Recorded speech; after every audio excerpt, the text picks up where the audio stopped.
Hello, I would like to inform you that what you're about to listen to are our views and comments from the host and guests that only reflect their own view and not the community's as a whole.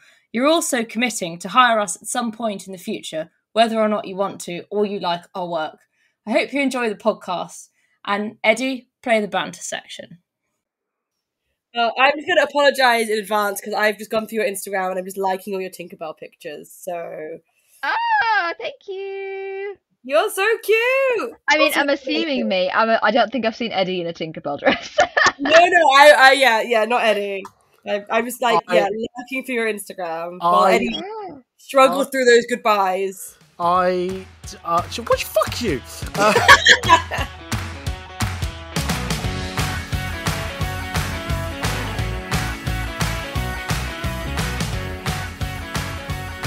Hello everybody, this is the Ed Talk About podcast, a weekly podcast talking about cosplay, Comic-Con and everything else. I'm your host Eddie, and this week we are going to talk about fast cosplay fashion. That's right, that controversial subject that no one's talking about because it's not really an issue, I don't think, but we're still going to discuss it anyway. Let's do it. Oh yeah! Joining us on the podcast is Katherine of Kitty's Cosplay 94. And hi, and we've got Celery Moon Design.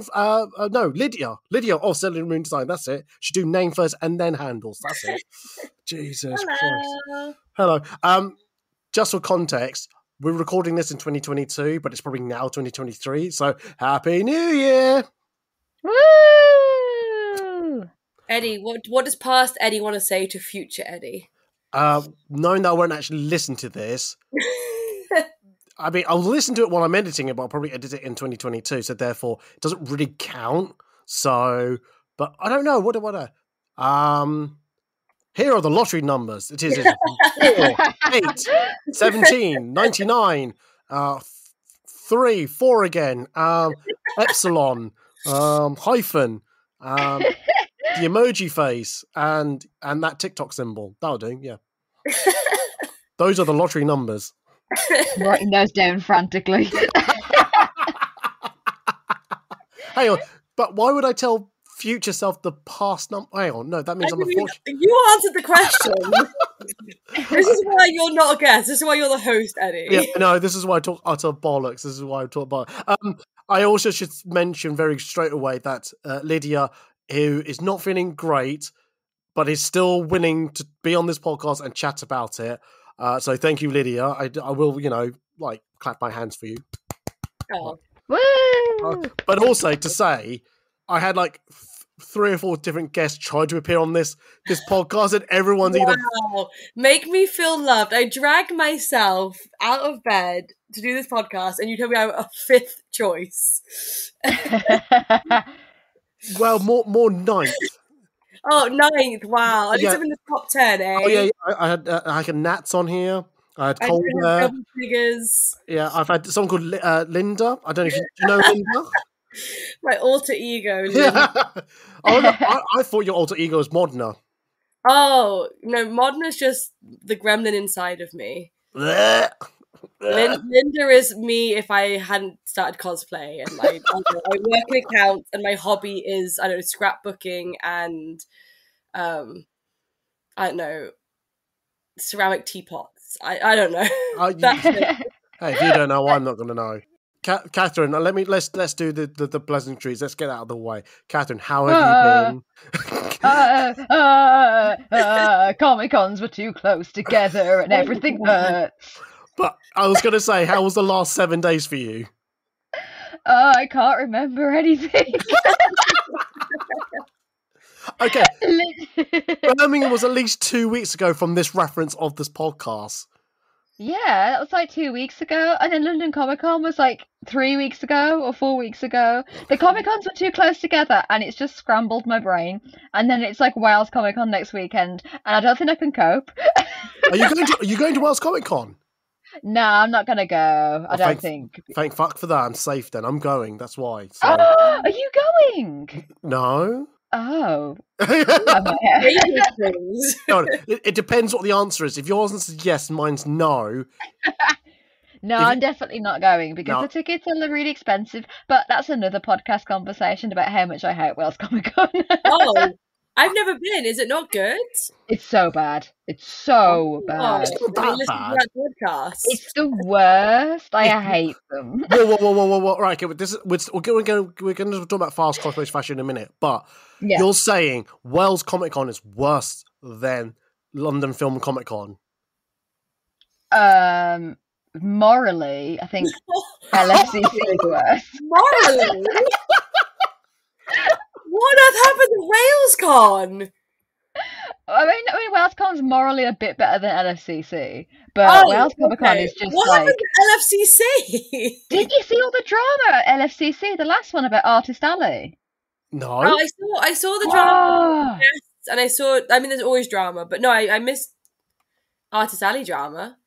Oh, they just shoved Artist Alley upstairs and then covered it in black walls or whatever, so no one knew Artist Alley was upstairs. There was no signage for it. No. And then they stuck one of the biggest guests behind the toilet area. And then when the artists decided to try and make signs to tell people, the security came and ripped down all the signs and were like, "You can't do this." And then everyone was complaining, and then the owner of LFCC was like, "Yeah, I don't give a crap. None of you are welcome." Oh no! Person. Wow. So yeah, all the Artist Alley people were well angry. The Artist Alley is the best bit about con. Like It is. 100% is. Yeah, I was so angry. It's the email he sent to everyone, well, to this one person that was complaining, and then it got put on Twitter. It was just so rude. It's also really unprofessional to just be like, yeah, I don't care. Yeah, it's just, it really put me off going back to LFCC. So I'm not sure if I'm going to do it next year, just because of all that drama. But then Wales Comic Con sucks because it's like £25 for half a day, and it's like, what are you paying that, mate? Let's not talk about prices and all that. No, I'm going, and I bought tickets and then got press pass, and then but I think no. Well, okay, we'll get back onto subject in a minute. But Wales Comic Con for me, at least it has an identity of like it brings in the international TV and national, guests. But film. does it? But because they always say, "Oh, we're going to have this guest and this guest and this guest," and then 2 days before the con, they go, "Oh, yeah, sorry, none of them are coming." Oh no! London Film and Comic Con's worse for that. They keep saying every event, Clark Gregg, who is Agent Coulson from the MCU, is going to appear. Yeah. He's even tweeted about it and gone, "No, I'm not. They've not asked me." I saw that. That's so bad. Oh right. Yeah. No, it is very bad. Absolutely, it's just terrible. It's absolutely terrible. Anyway. Let's get back to what we were saying, but Katherine, you're okay for the last 7 days. Lydia, I didn't ask you how was your last 7 days, because it's literally going to be a diary of like I did this cosplay, that cosplay, did this photo shoot, that photo shoot. What? Right. Go on. On Thursday, I shot with a wolf dog in some private woods in Nottingham. Ooh. On Friday, I had 2 aerial shoots in Manchester. On Saturday, I was in Montrose Studio for another shoot in Manchester. And whoa. You're pissing over my ground that I am. And then on Sunday, I went to Winter Wonderland with friends and went on the world's most cursed on-ride. It was called It's a Small World Adventure. Right. And it 100% was using the Disney It's a Small World music. Oh, of course, yeah. So we went on it, and I think the ride was less than 90 seconds, and it was £5. And it was basically just very, very questionable stereotypes to the tune of It's a Small World. Well, we can't even warn people because this is going out after Winter Wonderland. It's probably been and gone. Oh, I'm not warning. I'm saying you should go on it because it was the best £6 I spent that day. I swear to God, it was so cursed. Germany was just a picture on the wall of an overweight man eating a sausage, and that was the tame stereotype. Like some of the other ones were not okay in 2022, but it was great. We had a lot of giggles. Oh, that's good to hear, I think. Anyway, so... Anyway, I'm going to move... Because I've just looked at the clock and I went, we're almost 10 minutes in. We've not even started anything yet. So, we're going to start a subject called fast cosplay fashion. So, obviously, I think a lot of people know what fast fashion is, but I'll just read what it says here, and I'm going to go. It goes, fast fashion. This is from Wikipedia, by the way. Fast fashion is a term used to describe the clothing industry's business model of replicating recent catwalk trends and high fashion design, mass producing them at a low cost, bringing them to the retail stores quickly while demand is at its highest. The term fast fashion is also used generically to describe the products of a fast fashion business model. Obviously, I just mentioned that as fast fashion in the everyday sense, like, for example, Primark clothing. Not to say they are using fast fashion, but let's face it, they are. But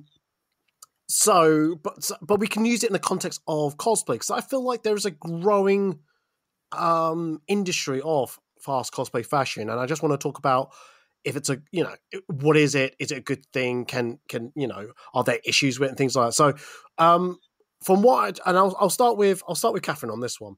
From what I just described of what fast fashion is, do you understand it? Do you feel like there's anything you want to add to that? Yeah, no, it sounds about right. It's like, instead of it being catwalks, it's just when a new movie comes out, like, for example, when Frozen happened, the amount of Elsa costumes that came out on different various websites that quickly was insane. So yeah, it's pretty much accurate. Lydia, do you agree with what Katherine just said, or do you want to do you want to add a little bit more to it?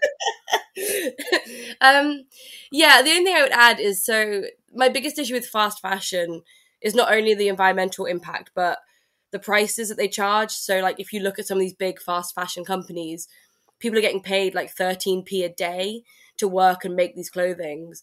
And so I feel like when you see fast fashion cosplay, it's that similar thing of, why is this costume so cheap? Like, how much has the person been paid to make this? And, like, is me paying 20 quid for a full cosplay worth, the repercussions of someone having to make that at that cost? So that's my biggest issue with fast fashion. Yeah, and we're going to talk about more in depth about that with these two, and there is a disclaimer at the beginning of this podcast that our views, what we're going to be talking about, is just our own opinion. We're not saying it. We're not saying it that the cosplay community should follow what we're saying. If you agree or disagree with what we say, if we have a negative or positive attitude to it, we're just chatting about. We're just talking about it, and I just want people to think about what they're going to do, because I will reveal something about fast cosplay fashion that may I don't know. I was going to say prick people's eyes up, but that doesn't may raise people's eyes, but that's what raise. So no, I know, right? So hey, Lydia, not that I'm asking this question again, but what websites have you heard of? That you've considered buying from these outlets, these fast cosplay fashion type of websites. Well, Eddie, in the past, I've used Maiko quite a lot for when I want to buy a cosplay that I don't want to make, or is going to be more expensive for me to gather materials and time to make. So I'll go to I'll go to Maiko, and then I've recently gone to Doki Doki because they had the costume I wanted in a much better quality. And although it was more expensive, I wanted the nicer quality. And I've heard good reviews from them.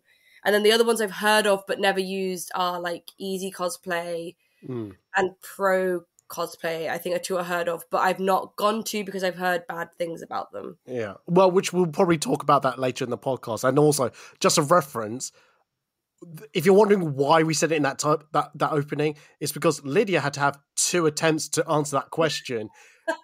Her first answer...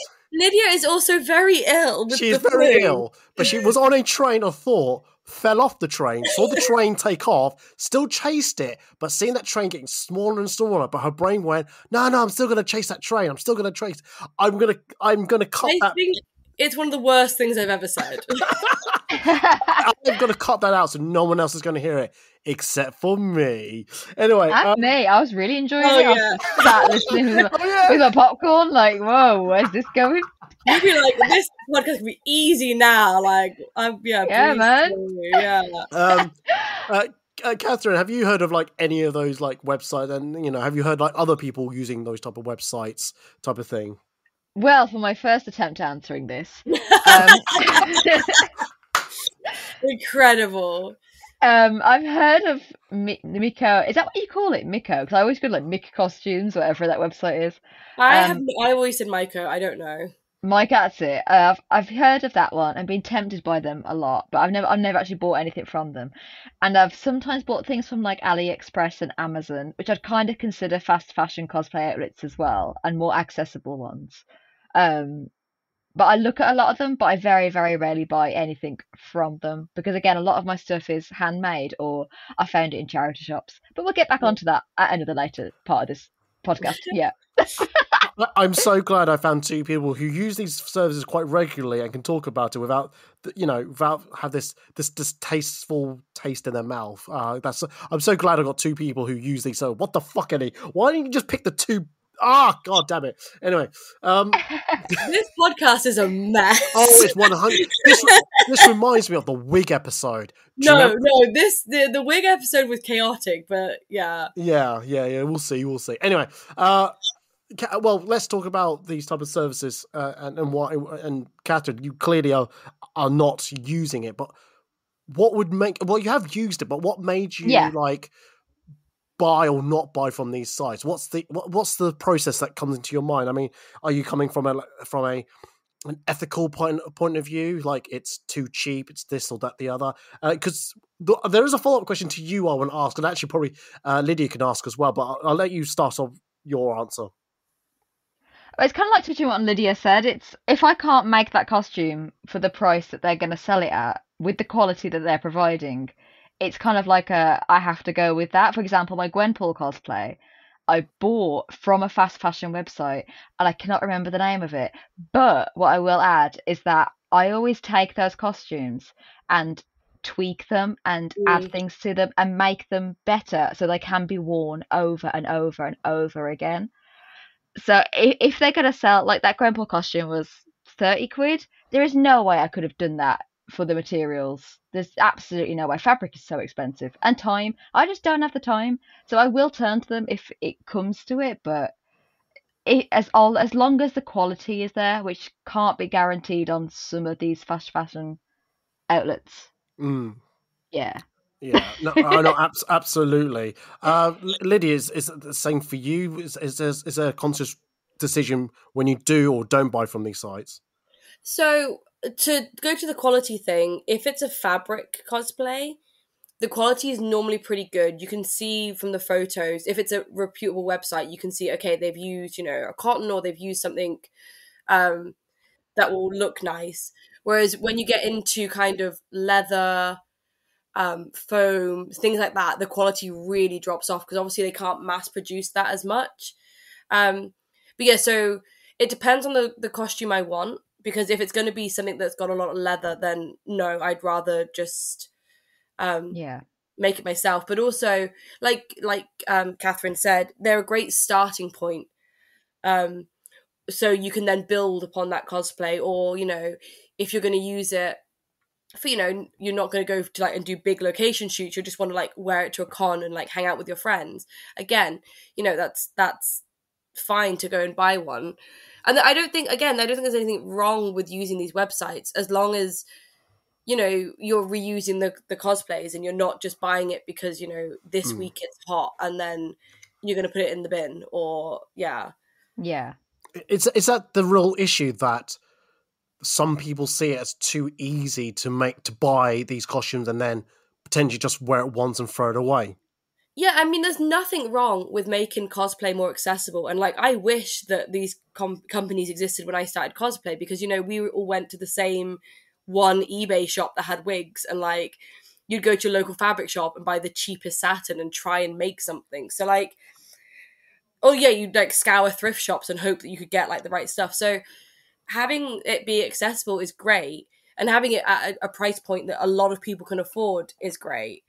It's just when it then becomes so easy that people don't see the value in rewearing, and it's kind of a thing of if something comes to you easy, you care about it less. Whereas if you've worked and slaved over a costume, it's a character you love and you've devoted all this time to it, you're going to wear it more than once. You're going to, revamp it. You're going to take loads of photos and do all this stuff. Whereas if it's something you bought for 20 quid, do you have the same care, or are you just going to bin it because you no longer want to do that thing? No, I take it that. Catherine, is there anything you want to add to that? No, I think that's. I don't want to add too much in case like I have to add it to the questions and later on.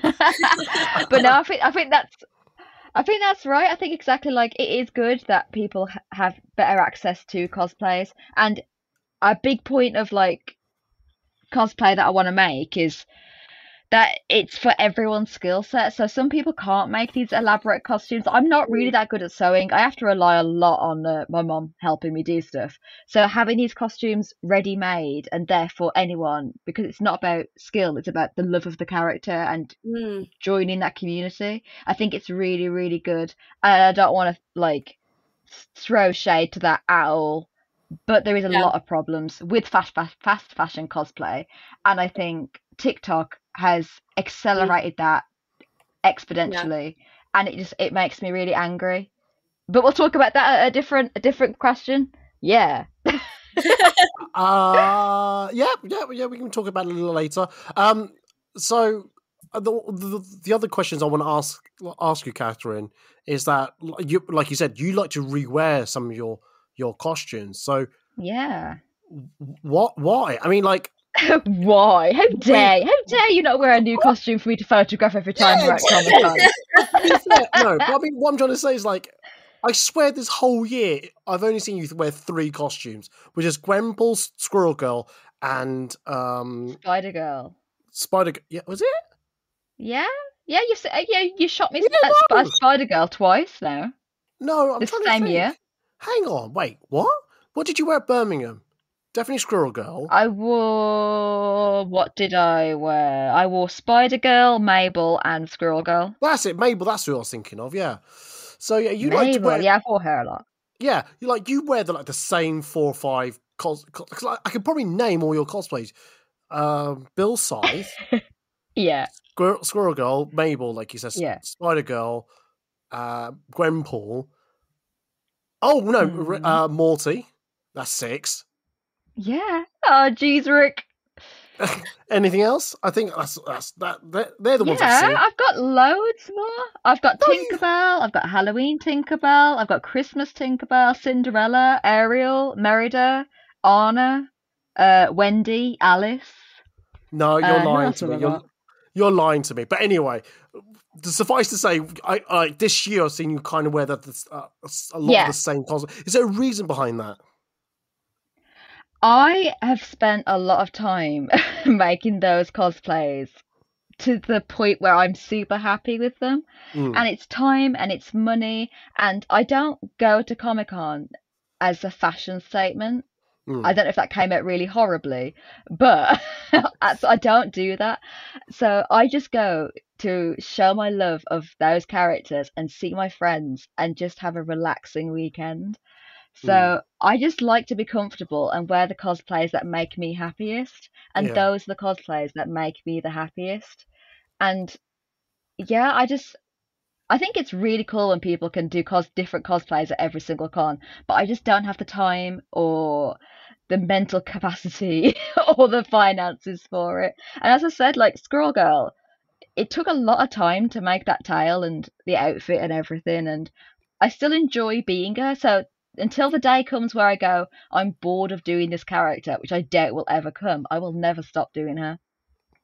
No, I was going to mention Squirrel Girl, how much you like. I've seen you wear that so many. I try to catch you doing photos, and yet I always miss out. It's only just recently at Birmingham I've been able to get at least some photos of you. Lydia, you're not. I mean, like, I don't think I've seen you wear the same costumes that often, but you did say you like kind of like pull apart the costume from like these websites and then make them from. I mean, have I got that right? I mean, I get that a lot, and I think it's because my Instagram is very varied in what I post. But like, I've worn Mirko, which is the bunny hero from My Hero Academia. I think I've worn her 4 or 5 times now, to different events because I just love wearing her, and you know she's comfy, and I have a lot of fun as her. So I've worn her multiple times. I've worn Bakugo 2 or 3 times to different cons. And then, yeah, I think I wore Meg a bunch of times as well. Like, this is including shoots and stuff as well. I think it's just because I post a lot and I sit on photos, so I don't post a lot of the same thing. So I think there's like a misconception that maybe I like. Also, I'm always busy, so I feel like people are like, "Oh, she's got like a new costume every week," but like, I don't tend to. I mean, this weekend, it was all new, old stuff. I didn't shoot anything new. New old stuff. Yeah, I didn't. Yeah, so everything I shot this weekend was all stuff I previously owned. Either I wanted to wear again because I don't have photos, or because I I was happy with those. Oh no, the reason I'm laughing is because you started with the word new, then you went old, and then stuff, and I went, wait a minute, is it new? Is it old? Which one? Old. It's got a lot of old stuff. No. But yeah, it's a similar thing in that I do. Sorry, my brain. Start again.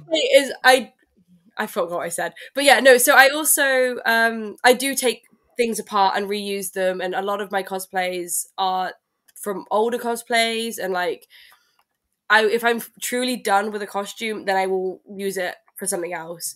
I've sold a few costumes, and not for very much, but just like to get them out of the house. Yeah. Because I commissioned a USO girl because we did a vintage day. And so I wore it to that event, and I was like, I'm never going to wear this again because I'm not that into Marvel, but we were going to be a USO girl squad. So I sold that, and it went to another cosplayer that, didn't want to make it because it's quite a complicated skirt pattern. So yeah, if I'm never going to wear it again, then I'll sell it, and it will go to a nice home that will get more use out of it.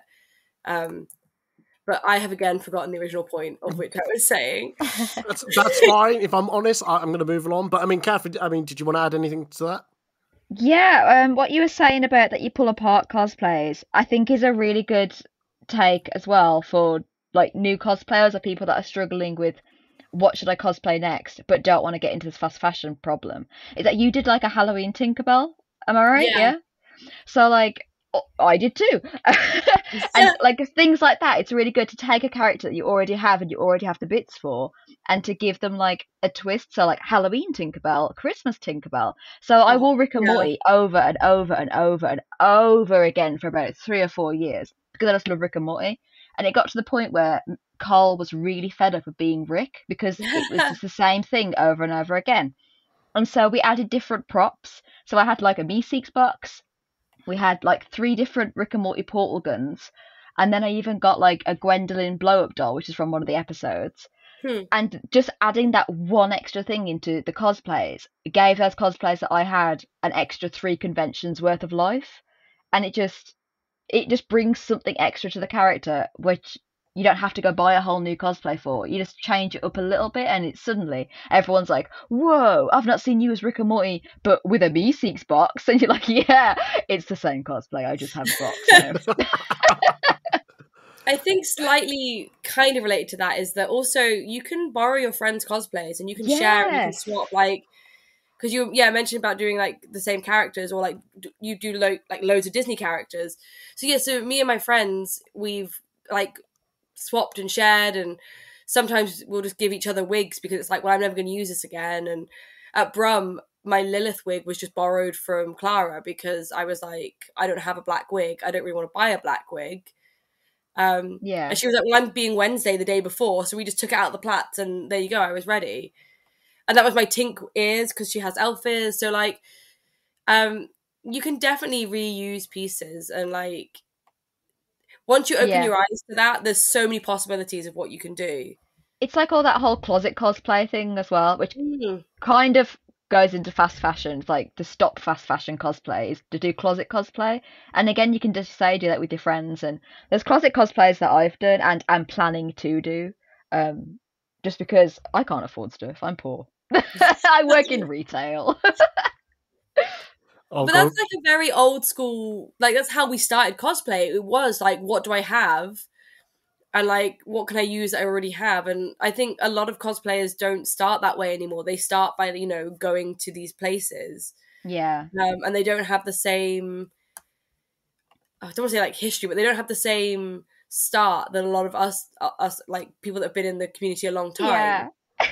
Do you know, like, and I'll let Eddie ask the next question. You know, when you see photos of like in the 90s, it's like when we were kids and we look awful. And then like you see kids now and they're like all make-upped and like in high-heeled fashion, and we're like, you don't have the same start as us. You don't know. I still don't look like that now. Like, yeah, it's like, how what? No, you go back and you look awful like how we did.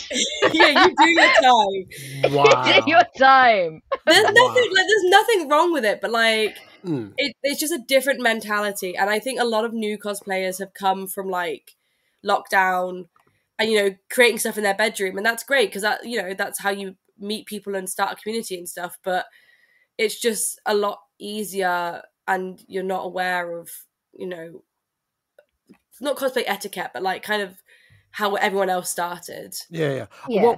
Well, talking about etiquette and things like that, so it just occurred to me that we haven't actually touched upon this. It's like, you've got to be careful about these type of, because they know that they're fast and they've got to get these costumes out, that some outlets, shall we say, and I won't say a little more, but some outlets seem to, wouldn't say create their own from the original piece type of thing, but they seem to copy from, shall we say, other cosplayers who've created their own look and style for that character. I mean, one of the famous ones that I saw recently was from Cutie Pie Sensei, who did a fantastic Black Panther Shuri cosplay. Oh, I saw this on Twitter. Yeah, so she saw her design at a website called Sim Cosplay, and they have actually owned up and said, "Oh, yeah, we totally fessed. We didn't realize or whatever.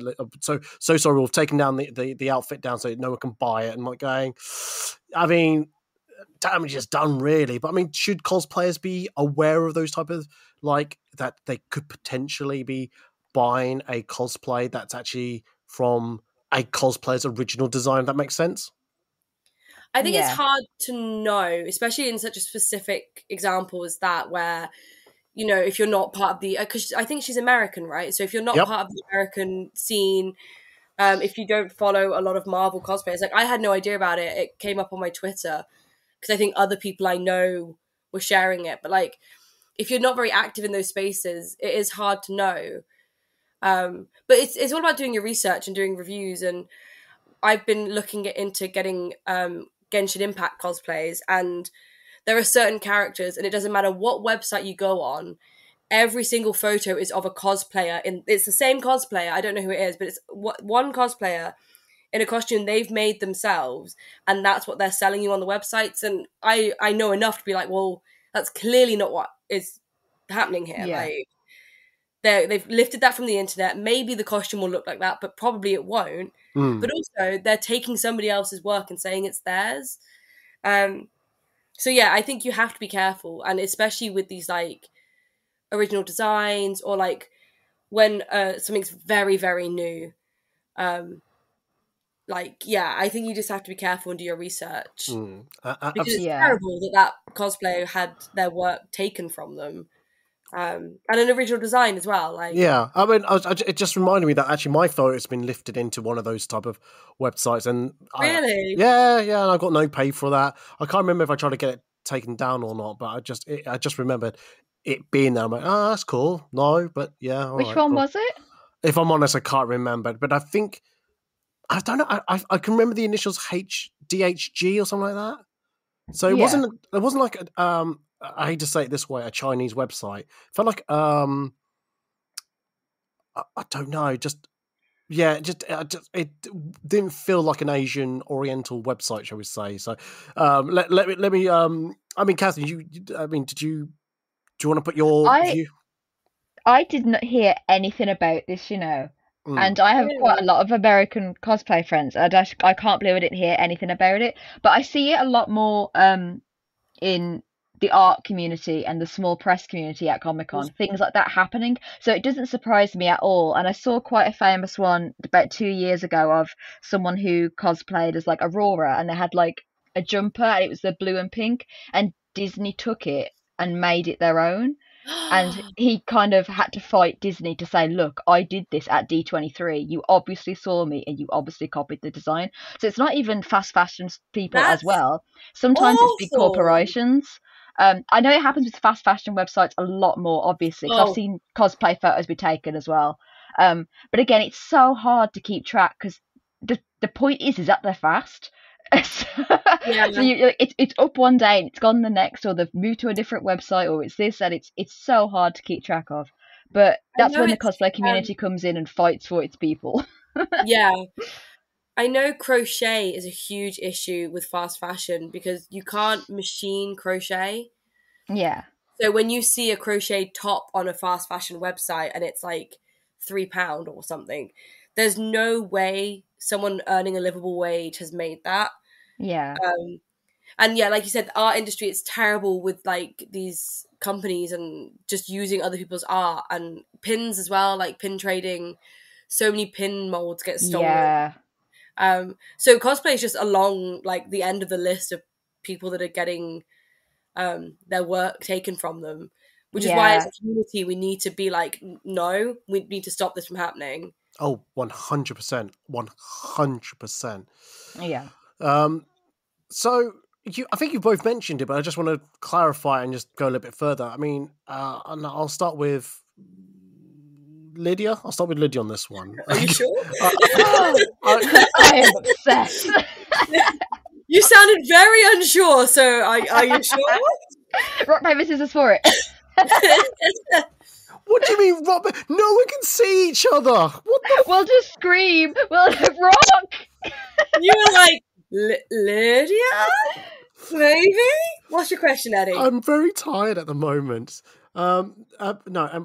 You both said you've you bought from these websites, but I mean, what have you bought, and is there a reason? Like, is there a sort of more fuller reason why you bought it from these sites? Yeah, so recently what have I bought from Maiko? So I've recently bought, from Doki Doki, I've bought a Genshin Impact cosplay for Xiao. And that's because he has a lot of like doodads, a lot of his material screen printed because it's very Japanese influenced. So there's like silk painting on the sleeves, there's a different print on the trousers. He has all kinds of like weird stuff going on. So I was like, there's no way I can make this for the price that Doki Doki SR were selling it for. Plus, they're kind of not as bad because, well, I assume they're not as bad because of the price point being higher. So, and again, a lot of the reviews are good. So I went with them because I knew that financially I couldn't make it cheaper. And then from Maiko, I've bought things that are either complicated to make or that I just don't want to make. So I bought Sophie from Howl's Moving Castle because it's a blue dress and that doesn't interest me in making it. And I was doing it for a shoot and then I'm taking it to Japan with me. So it doesn't need to be, you know, like this elaborate, my own spin on the costume because I'm just wearing it about. And then I bought Yukako from JoJo's Bizarre Adventure because that's like a Japanese sailor school uniform. And again, I just don't want to make it. Like, it doesn't interest me as a thing to make, but I want to do the character. And I've shot her 3 times now. So, like, when I do buy something from these stores, it's something that I know I'm going to get a lot of use out of. And it's not just, oh, I'll buy this and then I'll be done with it. It's cheaper for me to make it, but I don't want to make it because it is only going to be for, like, casual stuff or just, you know, oh, I don't have anything else to wear. So yeah, I have bought quite a lot from Maiko, but I always wait for there to be a sale. Because when I'm buying from them, it's never a character that I really love, because otherwise I probably would make it. But it's one that I'm like, oh, you know, I'm doing a shoot, this character will work. So like Chihiro, I've shot, that's from Maiko as well. I've shot her like underwater, I've shot her on location, I've shot her in hoop now. So like, I don't want to I'm losing my train again. Yeah, I don't know. I buy that I don't want to make. There's a sentence there. You can sum up, Eddie. I don't know if I want to sum up because I don't know if I could. I'm sorry, I'm sick, and it is like messing with my brain. There was a point. Just cut the point off when I stopped making sense because I was making sense. It made sense. It made sense. All it'll be just you going yes, and that'll be it. No, there was sense there. I just kind of petered off towards the end. No, that's fine. No, that's fine. No, I do. Like I said, you are a bit ill. I do appreciate this. Probably we should have rescheduled this, but anyway, that's neither here nor there. Before you come in, Katherine, with your answer. So this is the thing I was going to say about these type of websites. It's like, so for many months now, I've been saying I want. So, oh God, I can't believe I'm saying this again out loud. Like, I got this urge to cosplay as Wong from Doctor Strange, and obviously I don't make cosplays. I just photograph it, and so I have considered using these websites. Like, I haven't actually made the plunge, obviously, buying it because I don't know where one is to get it. So I'm on the Myco website, and already I can see, like, from Cyberpunk Edge Runner, the Lucy cosplay, which is, I think it's only been out for a month. Like, about that. And already it's on their website for like $60. So, like, I'm like, I don't know. I'm like, I don't know where my train of thought was going. I've left that train as well. I must be on the same train as Lydia. But basically what I'm trying to say is that, like, I want to cosplay as one, but I don't kind of want to go to these fast fashion sites. Because like you said, it feels like they're made without love as such. They're not made with, like, care and things. And like I said, I worry about certain things like quality and things, which we'll get on in a minute. But yeah, it's just like, I'd rather like ask a cosplayer to make one for me, but then at the same time, it's like, I don't want to spend a lot of money on it. So it's like, in my brain, I'm trying to weigh up in my head, which do I want, which is more affordable for me, type of thing. So yeah. So Katherine, I mean, still talking about, have you bought from these websites? Have you? Do you want to elaborate? Yeah, so I have bought from those websites, and I think touching on like what you said, like I bought Gwenpool because I am not skilled enough to make that costume, and I would never burden my mom to make it. It looks very complicated, and so it was quite a cheap cosplay, and we fixed it up to a standard where we were both happy with it.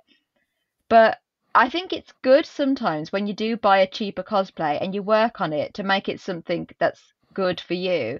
And then if you do enjoy being that character loads and loads and loads, it's then it's worth spending that money and buying the proper thing or commissioning someone to make you the proper thing because you're going to wear it loads. So sometimes it's good to test out cheaper options when you can't afford the big purchase straight away. Like I know people that have spent hundreds upon hundreds upon hundreds of pounds like on one cosplay, and then they've got it and they've wore it and they go, well, you know what, I don't actually enjoy being that character very much. And it's like, oh no. Yeah, that's what I'm worried about if I ever cosplay Wong ever. Just like, I'm just going to hate it so much. I'm going to go, no, I don't want to be wearing this anymore. No, go away. No, leave me alone. No. So, yeah, and you won't know until you put that cosplay on and you're like, actually, I love this. I want to do this over and over. No, so, I hate having, what's the word, the attention on me like so badly. It really like bugs me so much. But then there's other times, like I bought my very first Batgirl costume off eBay. It was the Burnside one, and I wore it to MCMA, and it didn't even survive half the day. It melted. Oh, no. The legs melted on me. No way. So, and they were like, because you bought it 2 months ago, and now you're only wearing it, there's nothing we can do. And it was about £100 worth of cosplay. And luckily, I was able to salvage parts of it and make it into the Batgirl cosplay I have now. But it's things like that was like fake leather, and it just didn't work. So sometimes it's worth spending the extra money and doing it. But again, I didn't know I was going to enjoy Batgirl that much. So at least it gave me the avenue to take bits from that cheaper version and make the more expensive version, which I have now. But it is that kind of ethical issue of sometimes you look at things that are too cheap and you go, there's no way you paid someone enough to make that cosplay. So I think we're like slowly running out of time. So I'm gonna push on with the podcast, and the amount of editing I do on this is going to kill me. So I'll start with Katherine on this one, so I don't like get bitch slapped again. So do you have to be wary about the quality that you get from these sites? Because I worry about it if I ever get the one cosplay from these sites. I'm a bit wary about. I mean, do you have like sizing issues or quality? Because you talked about the taking it in a little bit, maybe to have a better. Have I got that correct? Yes, so funny story. My first ever fast fashion cosplay I bought was Alice from Alice in Wonderland. And can't remember the name of the website I bought it from, but I gave them my measurements and they thought I was a child. So they made the waist they made the waist really high up because I thought I was a child. And I emailed them afterwards going, why is the waist like just below my boobs? And they were like, because you're probably 10 years old. And I was like, no, I'm 18. No. So I had to like get a partial refund and get it remade because they didn't understand that any human could be 5 foot and not be a child. So yeah, sometimes the measurements and the quality it's very confusing. And like my Spider-Man cosplay, I wouldn't say that was a fast fashion cosplay because it was custom made by some pretty well-known like people. But even then they were like, your feet, they don't make sense. Why are they so small? We can't do this. And I was like, I'm really sorry, but my feet are child size. This is an adult cosplay. Yes, but my feet are child size. Yeah, we can't do that. We don't understand that. So sometimes it can be a bit hard. What are we going to do with you? Find me someone that can make child cosplays for adults. No, that sounded so wrong. It did. Oh my god! You know what? My Gwenpool cosplay, fun fact, is actually a child's cosplay. It's not the adult version. So people keep going, "Where'd you get your Gwenpool cosplay from?" And I'm like, if I tell you, you're gonna be disappointed in me. So yeah. Oh god, I wish I'd talked to someone else now. Chaos. When one of my first fast fashion cosplays was the Maiko Costumes Widowmaker, because again, there's no way I can make that. And I got a women's large, or women's medium maybe. And when it arrived, was not made for a human woman. I don't know what woman they think has that shape. But in a weird turn of events, I've seen a male cosplayer, because obviously it has like the previously bought, like also bought this, a male cosplayer in the same suit I have, look absolutely stunning and like fill that costume like it's meant to be worn. And I'm like, is that what Maiko Costumes thinks a medium woman is? Because it is not. He's not a big buff man. Like, he looks incredible. And I was just like, this needs so much work to make it actually fit my body, which isn't like wildly out of proportion. Yeah. The sizing can be a mess. Again, I don't know what to say anymore. I'm just so I don't know how to proceed forward now. But I mean, it comes with experience and learning and like hearing from your friends and reading reviews. Yeah. And I think you have to go in with a little bit of, okay, I'm buying this and I'm expected to do some work if I have to. Okay. Yeah. No, that's good. That's good to hear and good to know. Yeah, because I think, like I said, I think majority of these websites, and I don't want to cast a generic term over it, but I mean, majority of them are from Asia, Oriental type of outlets anyway. So it's like, so sizing may be a bit more of a guide than anything else. Sizing is an issue. I mean, Maiko only added their plus size range very recently, and even then, they don't do every costume as a plus size. They only do certain ones.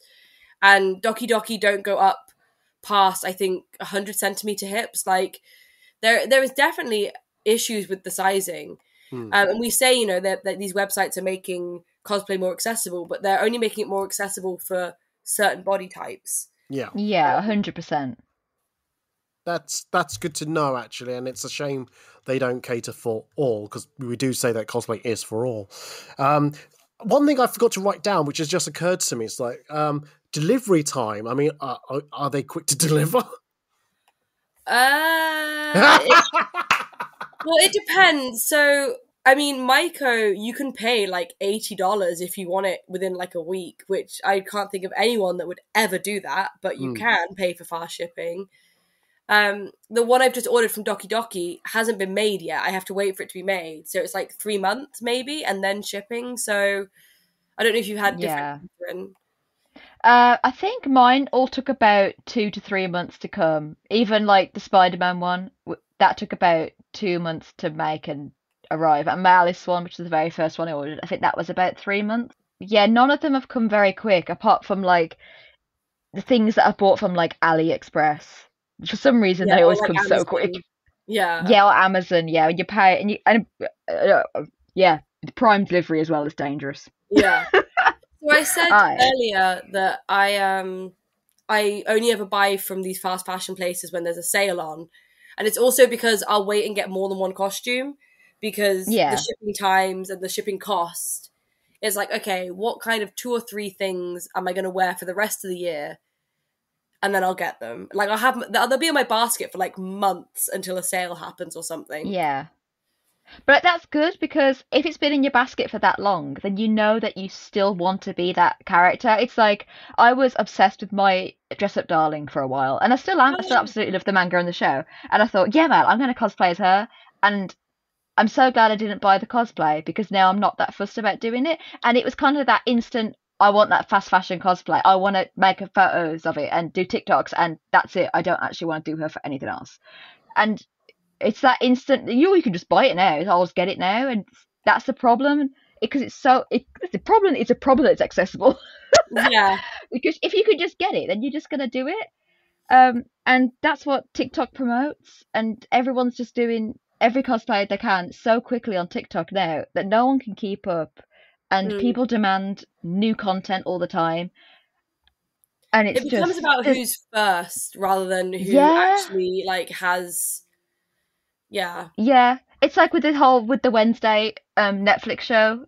The amount of Wednesday Addams cosplayers I've seen now on TikTok over the past 3 days is insane. And in my head, I'm going, I want to do that. I want to jump on that trend. But I know it's just a trend, and you become so sucked and engrossed in it. And it's so easy to see why people feel like they have to buy all these new cosplays because they want to fit in and they want to be a part of the trend and they want to do this. And it's really hard to step back and go, it's just a trend. I shouldn't be spending my money on this. Yeah. I feel like those kind of things also don't last very long. Like, no. randoms probably disappear quickly because everyone's already moved on to the next thing rather than still being part of, something bigger. Yeah, but it shows, like, because things, when I post Squirrel Girl content, it always does well no matter what, because that character is something who I am, and it's so that character has its own life, if that makes sense. But like when you see like all these Wednesday Adam cosplayers now, you're not going to see that in 2 months. I don't think. Like it's not going to hold up. If that makes sense. I made Yor just after the first kind of Spy Family episodes came out because I was doing an event at a ramen shop and I really like a character. The manga's great, so I was like, I'll do Yor. And then I took her to America for a shoot, and I haven't taken her to con, but I've taken her to America to shoot. And every single one of my Yor posts does awful on Instagram. And I work with like this amazing photographer. The images are like literally stunning. And every single one of them just does poorly. And I think it's because she's such an easy character. Everyone's kind of done her because she's so easy to do, and you can get every different version of her very cheaply and quickly. Yeah. And it's a shame because she's such a great character. And I like wearing her, but I'll never wear her to a con because, like, I don't know, I just feel like it's not worth it. And it's all this, like, I think that's a really important point to make during this podcast when you have those feelings toward a cosplay. I remember when I first felt accepted in the cosplay community, and it was when I stopped doing fast fashion cosplay and I started really focusing on doing like Squirrel Girl and Batgirl and Gwenpool and kind of like bigger cosplays. I had this weird feeling wash over me of like, I have done a complicated cosplay. I now feel accepted. And that I shouldn't have felt like that. I should have felt accepted No. from day one. But you do, and you've just said that as well. Like, you wouldn't wear that cosplay to a Comic-Con because you don't feel like it's good enough. You don't feel like it's cosplay Comic-Con Yeah, I mean, like, worthy. I made her from scratch and everything, but the thing is, it's just, I don't, I, this might come across as bad and you can cancel me, but like, when I wear a costume that I love and I've made, and I talk to other people that have loved and make it, you have that immediate connection. But if I Yeah. bump into somebody else that has the exact same, like, 10 of the same Maiko costume, like, do we have that same connection of, like, you've poured the same blood, sweat, and tears? Like, I remember my sister made Egg Thief from Spyro the Dragon, and we were Oh, at nice. con. It was incredible, like the full Egg Thief. Yeah. We were at con, and there was a guy in a Spyro onesie. So we were like, "Oh, let's get a photo." And he had no idea who she was, and he was Yeah. there in his Spyro onesie, like, and his Spyro t-shirt, getting Spyro photos. And I was like, "This was meant to be like an amazing moment of us bonding over the Egg Thief." And he just like was completely blank faced, no idea who she was, and I was like, "Oh." But then later on, we met two Lion King cosplayers who thought like it was the greatest thing they've ever seen, and we had like that was a really nice moment. But like, I feel like you miss that if you're just buying it. You're not. It's not the same Yeah. kind of community. I don't know. Yeah. Yeah, I kind of get what you mean. Yeah, because I've had that before where I've gone up to people and they're like, "Yeah, you're just that character," and I'm like, "No, but we're the same character from the same universe. How cool is that?" And they're like, "Yeah, we don't get it." But like again, it's important that if you do buy cosplays, you are no better or no worse than someone that does make their own cosplays. But it's harder to connect. I don't know. Yeah, no, I think it's the intent. Like, if someone's made their cosplay, I know you love this character and you love this show. If you've just bought a suit because it's what's like hot at the moment, am I going to have the Yeah. same conversation with you, or are you going to know anything? What? Sorry, Well, Eddie's trying to Yeah. jump in. I'm trying to jump in because I'm trying to say because I've been silent way too long. I'm getting the sense here that are you saying that people are recognizing, or if they see a large group of people dressed as the same thing, let's take the Harley Quinn example. Yeah. Are you saying that because people are dressed up as Harley Quinn so often, so much, and everyone's done it, people are becoming numb to it, so they feel like they just kind of like they try to like block without being conscious about it, they unconsciously like block those people out of the way because they say, "Oh, I've now seen one, I've seen them all," type of thing, and I can actually see cosplayers who are like doing something different, and they're doing. I can see that they actually put love into this because I can see they've made it, or they made something from a base cosplay, shall we say, into something more. Is that what we're trying to say No. here? I was Oh. talking about community, like, so with Harleys, I've met so many Harleys that love the character, read the comic books, have watched every single show, could give you eons of lore and like headcanons and love. But then on the same day, I've met Harleys that are only dressed as Harley because, they saw Suicide Squad once, or, their partner wanted them to do a Harley, or there's not the same love for that character. So when you go up to talk to them, it can be quite like awkward to be like, "Oh, this thing," and they just like blank you, and you come away from it feeling a bit like, "Oh, that was like," like in The Sims where you get like two little minuses above your head. It's Yeah. that thing of like, oh, bad interaction. And it's not that person's fault, but I'm just more wary when if someone's made it, I know they love it and I know I can have a great conversation with them about it. Yeah. I was think like it falls into the trap of I'm trying to word this so carefully. Yeah. When you buy your first cosplay because you just want to be a part of the cosplay community, but you don't actually understand what cosplay is. So you'll see people buy like I'm trying to think like they'll buy a Batgirl cosplay because they think it's really elaborate and they think it's cool, but they don't know anything about Batgirl. And you go up to them and you realize that. And I think people, when they're starting out in the cosplay world and they want to get into it, they need to understand that it doesn't have to be the biggest, newest thing. It doesn't have to be what's hot right now. It can be something that no one's ever heard of. As long as you're happy and you're doing it, that's fine. Like, I saw someone cosplay as Drop Dead Fred at London Comic Con, and I recognised them, and they were like, "You are the first person that's recognised me." And it was really sweet. And I think fast fashion is taking away from that, because people think, I need to be what's hot right now. I need to be this and I need to be that. And it's like, no. That's not what cosplay is about. It's about showing your love of that character, even if no one else in the world has heard of them. You are passionate about them. And I'm passionate about seeing you passionate about it. Yeah. Like, I love seeing obscure cosplays. It's my favourite thing when you spot an obscure person and they look at you like, you're the first person that knew who I was. And I'm like, yes, I knew. There was an incredible Akira at Brum, and I left a shoot to run over to him and be like, oh my god, Akira, this is incredible.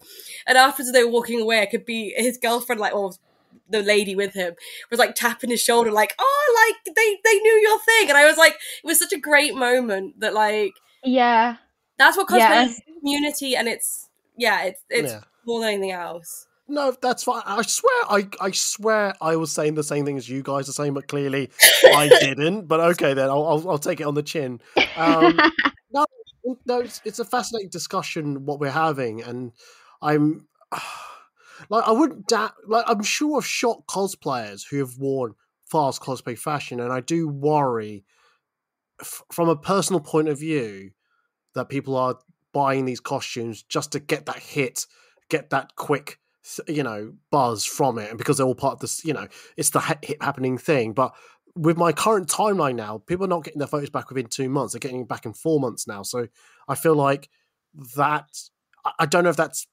hurting me or hurting them type of thing, and I just, but from from a photographer's point of view, I do want to shoot people, as many as I can with the current. Like, I would love to shoot with a Lucy from Edge Runner cosplay. I do. That's in my head. Wednesday, I'm not too bothered about. I've done a few in my past, but it's like that would be the one. The Genshin Impact, I feel like I'm always wanting to shoot with them because I do love the design. I do love the style of it. That's interesting because a lot of photographers hate Genshin, so that's actually quite nice for you to say. Because a lot of photographers, and there's been a lot of drama recently about photographers turning their nose up at Genshin. I think that's actually really nice to hear, Eddie. Yeah. Oh, no, because I think it's that what I used the example of the Harley Quinn, because everyone's doing Genshin Impact. It's like, what a bit of variety. I'm like going, it's just taking a photo. You just point and click and off you go. You don't have to spend, I've always said, you don't have to spend massive times on it. As long as you do put some work into it and take at least 3 photos, one distant, one close up, one like headshot-ish-esque type of shot. Yeah. People will be happy with that. It's fine. And like, yeah, I there's loads of characters from Genshin Impact that I gone, that's really cool. I love to take pictures of that and things like that. It's just it's an interesting, but like I said, it's like sometimes I do think about going, oh, are you just doing it because it's and I hate to say it in this way, but are you doing it because it's the buzz thing to do? And I'm like, it's like, so not the buzz thing, but the current thing to do. Yeah. And I mean, I'm super new to Genshin Impact. I started playing it like 2 weeks ago, and fully I'm in a hole. Do not talk about how much my spare time is spent playing Genshin. But I fully fell in love. But it took me ages to, like, pick a character I gel with, because everyone's like, oh, do this specific character, you'll love her. And I'm like, well, I haven't played her. Like, I still want to pick a character, but their designs are gorgeous, and I really enjoy the game, and it's one that I'm going to keep coming back to, which is why I don't mind buying, the costume. And like I said, they're very elaborate costumes, so I'm never going to make it. But yeah, and I would argue that Genshin's maybe not as popular as it used to be, just because there's been like this fatigue of seeing it everywhere. But again, it comes down to, are you happy? Like, is it would you cosplay it even if no one's going to take your picture? I think that's... Yeah. That I'm going to butt in, because I think that's a really good point. And I think it's really interesting to have Eddie talk about this as well, is that like a lot of my time at Comic-Con is spent doing photo shoots and doing videos and stuff, and I wear a lot of the same cosplays over and over again. I don't really wear anything new, but it's interesting to see, like, from a photographer's point, like, what are you looking for? Are you looking out for new cosplayers and new things, or are you looking for classic things? Are you looking for something specific? Because I think a lot of cosplayers go to Comic-Con worrying about what cosplay they're going to take because they just want to have photos taken. And before I pass this over to Eddie, a really nice thing happened to me at London Comic Con, which weirdly, sadly, Eddie, you were not at. All right. But Oh, I was heartbroken. But a photographer that I've been wanting to shoot with for a while came up to me and says, "Can I do some videos of you?" Mm.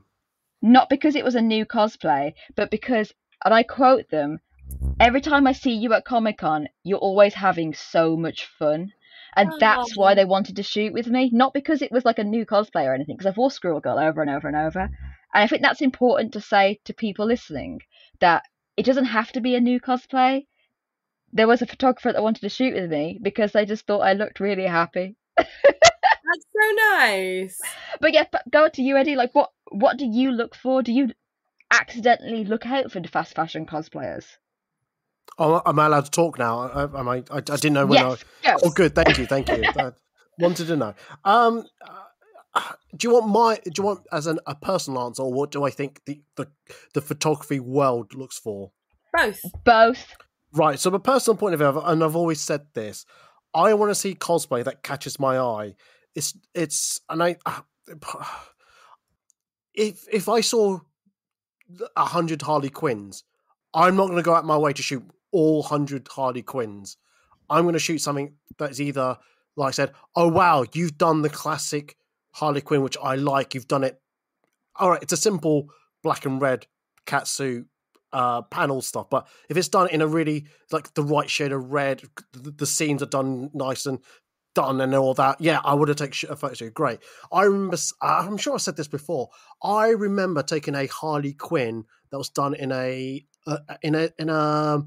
oh god, how do I put it? It's Victorian maisonettes type of style. So like they had a hoop dress skirt, Yeah. but the front was caged, so you can see through it, and they're wearing like stockings and all that. And I think they wore a corset on top. And I went, "Oh my god, that's amazing! I need to take a picture of that." So it's things like that I look for. Yes, there are also cosplayers that I personally would love to shoot because it's happening now. Like I said, I want to take pictures of Lucy cosplay from Cyberpunk Edge Runner, and I don't think that's ever going to go away.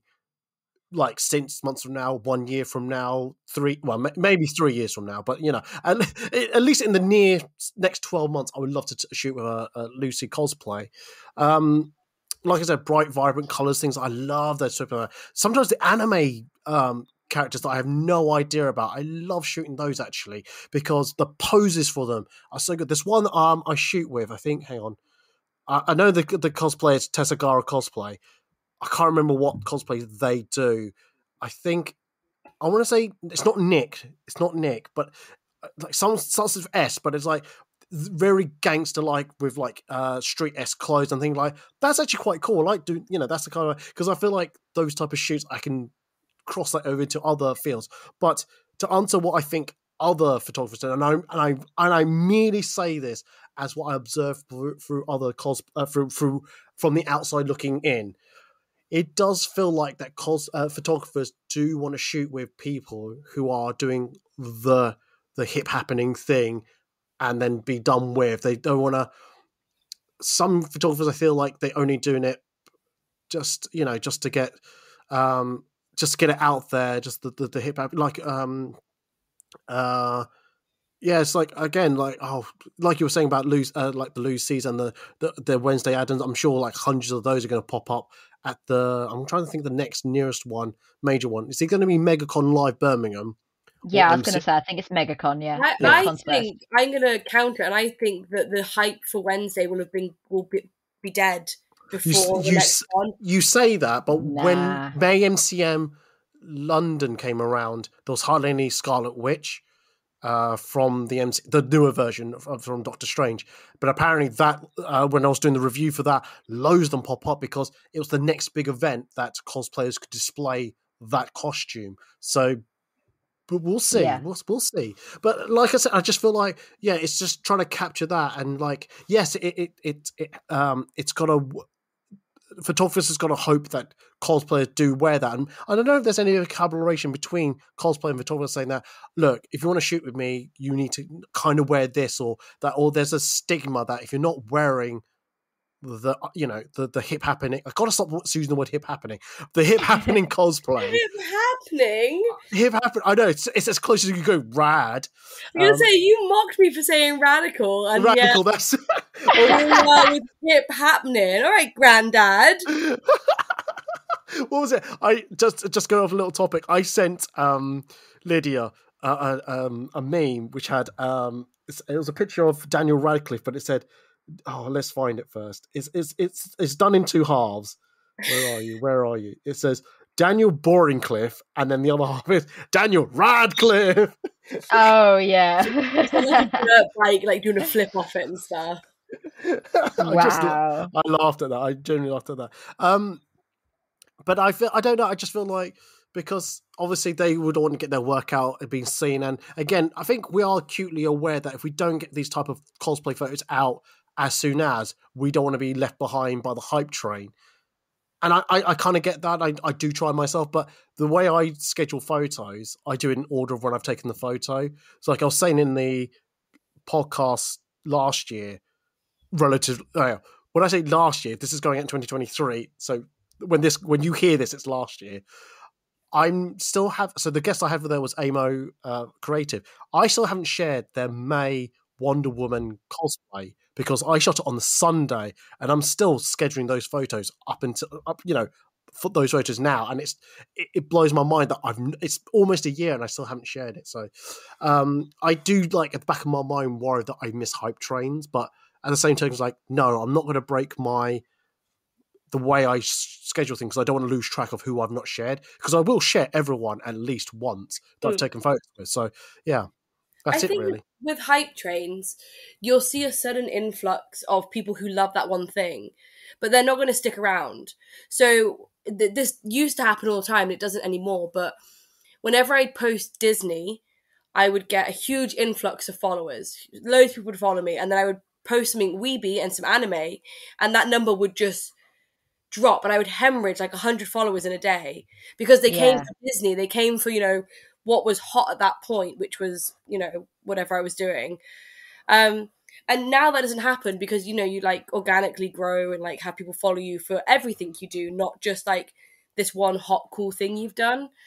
So it can kind of be also like a blessing and a curse to follow trends, because it's exhausting and you're going to have to keep it up. Otherwise, all that work will be for nothing. 100%. Yeah. I don't want to cut people off, but we're dangerously running out of time, and I want to get this one question out before we end the podcast. So, and I'll let anyone start with this one. Basically, are there positives to buying from these websites? We've kind of said a lot of the negatives about, because, like the TikTok movement, it's cheap, it's easy to throw away, people seem to buy and then chuck it away. People are not paid their rate up there. But are there positives to buy from these sites? I will let you go first. Oh, I don't know why I sound so surprised at that. That came across as really rude. Like, oh. Sorry.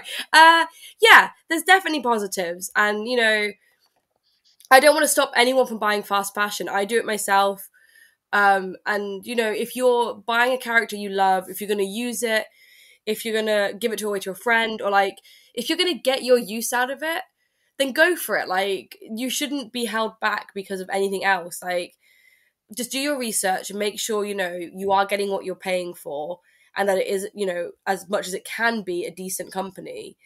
But yeah, no, you shouldn't feel bad if the only thing that you can do is buy fast fashion. Just be cautious of how you use it, and yeah, just be aware that, what you do has impact, I think. Yeah, I'd go exactly what you said. That is perfect. Yeah, we don't want to stop anyone cosplaying, and sometimes these are the only avenues for people to get cosplays from, and I just want everyone to cosplay. I think it's awesome. I just think as well, just make sure, as you say, do your research and know that there are other ways to do it. Like, I get a lot of my cosplay stuff from charity shops and eBay, like just seeing secondhand things on Facebook and altering them and editing it and making it something. And I like my Squirrel Girl jacket was £4 from a charity shop. Oh, wow. I know, right? And there are other ways to do it, and just knowing that is important as well. But there are lots of negatives as well. Just do your research and make sure that, yes, say, if you are going to buy something from a fast fashion place, as you say, just get your use out of it. And if you can't, let someone else get the use out of it. Yeah. Because the world is dying and we need to do everything we can to save it. Jesus Christ, keep it light. On a positive ending, I will say that even if we all started somewhere, and like I started, with going to getting t-shirts and cutting them up, and I sewed them together, and I bought 1 meter of gold satin and I made a cape. Like, we all start somewhere, and you can take sewing classes, you could learn from a friend, you can find friends or family to help. If you really want to cosplay and you want to like make this a long-term hobby, then don't be scared to try. Like, you can hand sew, you can alter stuff. There's so much you can do. Yeah.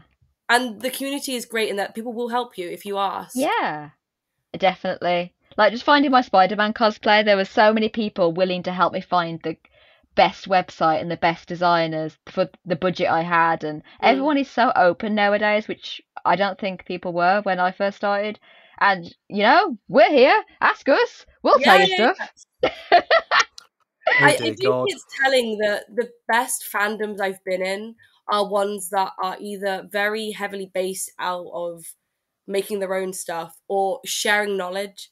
Yeah. And those fandoms are always the best ones to be in. 100%. And that's why there are fandoms. That's why they still exist. It's because it's about helping each other and bonding and all that mushy, lovely stuff. We're all so lovely, really. Debatable. You love us. Admit it. You love us. Oh my God, no! Yes. I just, do I very quickly one advice about buying from these type of, literally one quick advice. Lydia, do your research. Catherine. Wait, no, I changed mine. Sorry. Okay, Lydia, your first answer. You asked for a second chance and you still did. It wasn't going to be advice, and then I realised it was bad, but I was going to say, don't be ashamed of buying your cosplay. I feel like we've been quite negative, but you should never be ashamed of what you're doing. I don't want to put people off cosplay, so yeah. Do your research, but don't be ashamed if that's where you're starting. Okay. Catherine. Charity shops are so cool. You never know what you're going to find. Yes. That's nothing to do with the fast. Oh, fuck it. Anyway, instead of using fast fashion, go to a thrift shop. Okay, yeah. Okay, I get you now. I gotcha. Same page now. We're on the same page. Anyway, oh Jesus Christ, it's been like 3 hours this podcast. Lydia, Katherine, thank you very much for being on the podcast.